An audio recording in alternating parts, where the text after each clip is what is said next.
Let's check in with Turning Point's White House correspondent Monica Paige at the White House.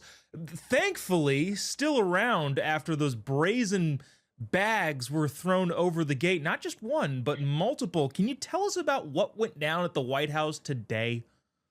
Yeah, Jobob, it was quite an interesting morning. I was actually working at a local coffee shop because it is very hot here at the White House. It's very swampy. I want to make sure I can focus in a climate controlled environment. So I was actually in a coffee shop where I get a text message from some of my colleagues saying that the Secret Service agents and police were kind of rushing people into the press briefing room uh, without any warning, not told what's going on. So all the reporters here on the North Lawn kind of piled into the briefing room. The Secret Service agents seemed kind of not frazzled, but definitely there was a sense of urgency where they kind of waited around for about 20 minutes or so. Once I got the text message that something was happening, I kind of meandered over here where I talked to Secret Service police, and they told me and confirmed that there was a bag thrown over the North Lawn fence right here outside the White House.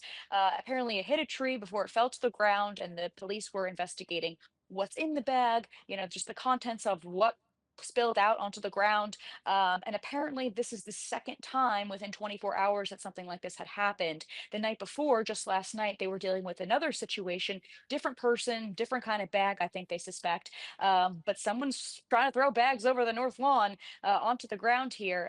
But an investigation concluded after about 30 minutes or so that it is not a threat. Nobody's hurt. Everybody's safe. And business is continuing on as usual here, Joe Bob. So, what I'm hearing is that you were not there when the bag was being thrown. Therefore, you and the bag thrower have not been seen in the same place at the same time.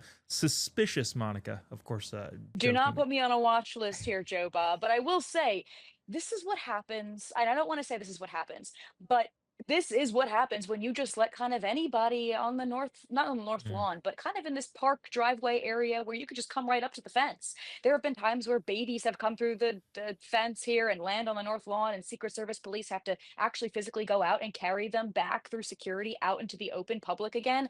Like, this is very much a real threat every day, and I'm kind of surprised that things like this don't happen more often, honestly. I mean, It, I hate to say that, but when you're dealing with such polarizing times, you never know what you're going to get. it's that strange balance between you have to keep everything secure because you can't have anything going haywire, and it's also the people's house. So there's kind of that tug Right. and pull there that is really difficult to kind of thread that needle. But again, glad everything is safe. Hope there's no greater concern.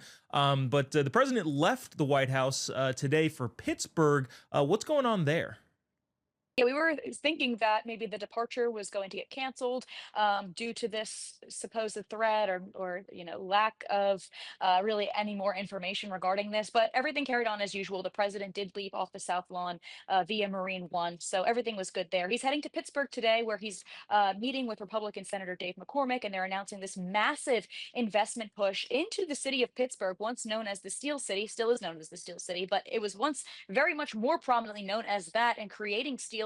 But now it might be a hub for artificial intelligence infrastructure. You have dozens of major companies like Amazon, Blackstone, Google, Meta, all donating millions of dollars to this new push that will essentially bolster the AI industry, create more jobs, really take over the steel factories and make them into power hubs and data centers to directly compete with China, actually, because we're in kind of like this economic tug of war here, especially when it comes to infrastructure and artificial intelligence. So this is really going to be huge for the Keystone State, especially given that it's also the state of Pennsylvania that's major in the elections and the upcoming midterms. So this is a huge move for the president and this administration. We were in Pittsburgh not all that long ago, and holy cow, was that a cool city! It's been sad to see Mhm. kind of the manufacturing industry go away, but if they can revitalize that place, I love Pittsburgh in so many different ways. Hopefully, that's what's coming. Monica Page, Turning Point's White House correspondent. Thank you so much for joining us. Really appreciate you taking the time.